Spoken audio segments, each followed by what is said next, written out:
Hello everyone, आपका स्वागत है मेरे YouTube channel Smart Learning by SK में। आज हम पढ़ने वाले हैं मैकबेथ एक्ट 5 सीन 2। दोस्तों, इससे पहले एक्ट 5 सीन 1 में हमने पढ़ा था कि लेडी मैकबेथ स्लीप वॉकिंग करती है और डॉक्टर और जेंटल वुमेन को लेडी मैकबेथ और मैकबेथ की सच्चाई मालूम चल गई है। बहुत ही इंपॉर्टेंट सीन है और मजेदार सीन है। अगर आपने नहीं देखा है तो यूट्यूब पर सर्च कर लीजिए Macbeth act 5 scene 1 by Smart Learning by SK. पहले वो सीन देख कर आइए, फिर इस सीन को कंटिन्यू कीजिएगा।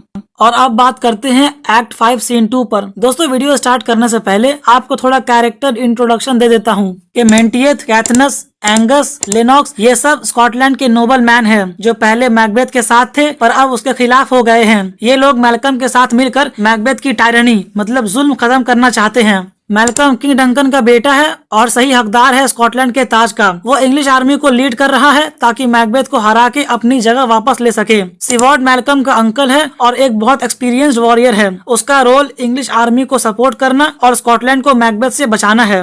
मैकडफ एक लॉयल स्कॉटिश नोबलमैन है जिसके पूरे परिवार को मैकबेथ ने मार दिया है। उसका मेन गोल है मैकबेथ से रिवेंज लेना और स्कॉटलैंड को फ्री करना। डोनाल्ड बेन मैल्कम का छोटा भाई है। डंकन के मर्डर के बाद वो आयरलैंड भाग गया था और इस सीन में मैल्कम के साथ नहीं है। ये सीन दिखाता है कि कैसे स्कॉटलैंड के नोबलमैन मैल्कम के साथ मिलकर मैकबेथ को हराने जा रहे हैं। तो ठीक है, वीडियो शुरू करते हैं। Countryside near Dunsinane, drum and colours, enter Menteith, Caithness, Angus, Lennox, soldiers. दोस्तों, डंसिनेन उस जगह का नाम है जहां मैकबेथ का किला है। कंट्री साइड मतलब जंगली इलाका। तो डंसिनेन के पास के जंगली इलाके में मेंटियथ, कैथनस, एंगस, लिनॉक्स और उनके साथ सोल्जर्स एंटर करते हैं ड्रमर और फ्लैग के साथ। मतलब ड्रम बज रहे हैं और ये लोग एंटर कर रहे हैं। ये एक ड्रामेटिक एंट्री होती है जो बैटल या प्लानिंग की सिचुएशन को दिखाती है। Menteith, the English power is near, led on by Malcolm, his uncle Siward and the good Macduff, revenges burn in them for their dear cause wood to the bleeding and the grim alarm excite the mortified man। मेंटियथ कहते हैं कि English army करीब है, मतलब England की फौज करीब है। मैल्कम, उसके अंकल सिवॉर्ड और अच्छे मैकडफ उस सेना को लीड कर रहे हैं। उनमें बदले की भावना इतनी गहरी है कि उनके अपने मकसद एक मरे हुए इंसान को भी उठाकर लड़ने के लिए तैयार कर देंगे। मतलब मेंटियथ ये बता रहा है कि इंग्लिश आर्मी मैकबेथ के खिलाफ मार्च कर रही है। मैल्कम और मैकडफ का मकसद मैकबेथ को हराकर बदला लेना है, जो उनका हक भी है। ये बदले की आग इतनी स्ट्रांग है कि वो किसी भी इंसान को लड़ने के लिए मोटिवेट कर सकती है। Angus, near Birnam Wood, shall we well meet them, that way are they coming. Angus कहते हैं कि हम उनसे बर्नम के जंगल के पास जाकर मिलेंगे, वही रास्ता है जहाँ से वो आ रहे हैं। Caithness, who knows if Donalbain be with his brother. Caithness पूछता है कि क्या किसी को पता है कि डोनाल्ड बेन अपने भाई मैल्कम के साथ आ रहा है। मतलब कैथनस पूछ रहा है कि मैल्कम का छोटा भाई डोनाल्ड बेन उनके साथ लड़ाई में है या नहीं। Lennox, for certain sir, he is not. I have a file of all the gentry. There is Siward's son and many unrough youths that even now protest their first of manhood. Lennox कहता है कि sir ये बात पक्की है कि Donald Ben उनके साथ नहीं आ रहा है। मेरे पास एक लिस्ट है जिसमें उन लोगों के नाम है जो उनके साथ जंग लड़ने के लिए आ रहे हैं। उस लिस्ट के अकॉर्डिंग सिवॉर्ड का बेटा और बहुत सारे जवान लड़के उनके साथ आ रहे हैं। ये लड़के अभी जवानी की शुरुआत पर है, मतलब जस्ट अभी बालिग हुए हैं और ये जंग उनके लिए पहली जंग होगी।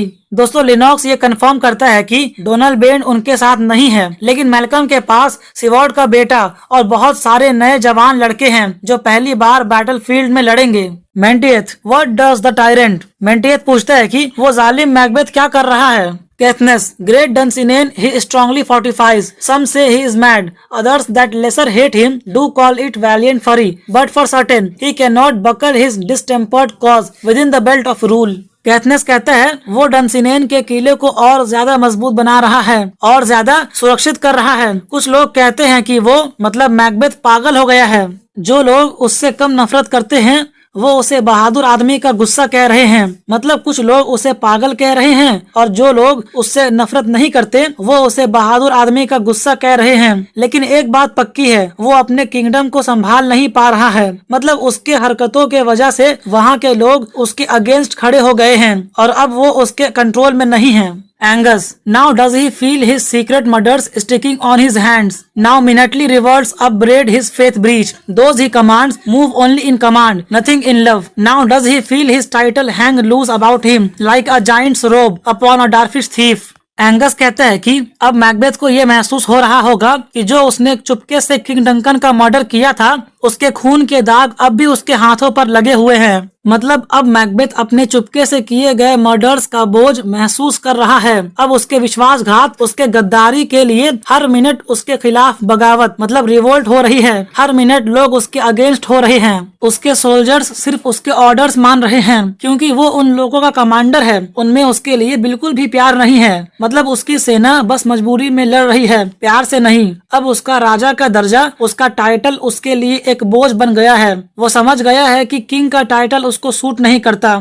जैसे एक छोटे कद का चोर एक बड़े आदमी के कपड़े पहने हुआ है। मेंटिएथ, who then shall blame his pestered senses to recoil and start when all that is within him does condemn itself for being there? मेंटिएथ कहता है कि कौन है जो उसके परेशान दिमाग को दोष दे सकता है जब उसका हर एक काम उसे खुद ही दोषी महसूस करवा रहा है। मतलब मेंटिएथ कहता है कि मैकबेथ का अनस्टेबल बिहेवियर समझना मुश्किल नहीं है क्योंकि उसका खुद का दिल और दिमाग उसके अपने अगेंस्ट है। उसके खुद के काम उसको दोषी महसूस करवा रहे हैं। Caithness, well, march we on to give obedience where 'tis truly owed. Meet with the medicine of the sickly weal, and with him pour we in our country's purge each drop of us. कैथनस कहता है, चलो हम उस इंसान के towards वफादारी दिखाते हैं जिसके लिए ये जरूरी है। दोस्तों, give obedience where it is truly owed, ये लाइन मैकबेथ के खिलाफ उनके मिशन को जस्टिफाई करती है। मैकबेथ अब उनके लॉयल्टीज के लायक नहीं रहा। ये लोग अब उस इंसान के टुवर्ड्स वफादारी दिखाना चाहते हैं जो सच में लॉयल्टी डिजर्व करता है।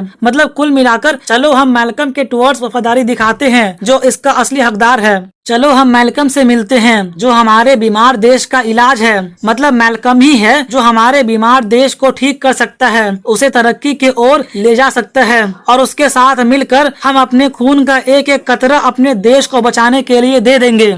लिनोक्स, और so much as it needs to dew the sovereign flower and drown the weeds, make we our march towards Burnham। दोस्तों, यहाँ सॉवरेन फ्लावर मैल्कम को कहा गया है और वीड्स मैकबेथ को कहा गया है। तो लिनोक्स कहता है कि मैल्कम को किंग बनाने के लिए हमें जितना भी खून बहाना पड़े हम बहाएंगे और उस खून में मैकबेथ को डुबा कर मारने के लिए हमें जितना खून बहाना पड़े हम बहाएंगे। मतलब लिनोक्स कहता है कि मैल्कम एक राइटफुल राजा है जो एक फूल के तरह है और मैकबेथ एक गंदा वीड, गंदी घास के तरह है जो देश को बर्बाद कर रहा है। तो मैल्कम को किंग बनाने के लिए और मैकबेथ को मारने के लिए हमें जितना खून बहाना पड़े हम बहाएंगे। चलो अब हम बर्नम जंगल की तरफ मार्च करते हैं। सभी बर्नम जंगल की तरफ मार्च करने के लिए तैयार होते हैं। ये उनका आखिरी मिशन है मैकबेथ को गिराने के लिए। इसके बाद सभी मार्च करते हुए चले जाते हैं और यहीं पर यह सीन खत्म हो जाता है।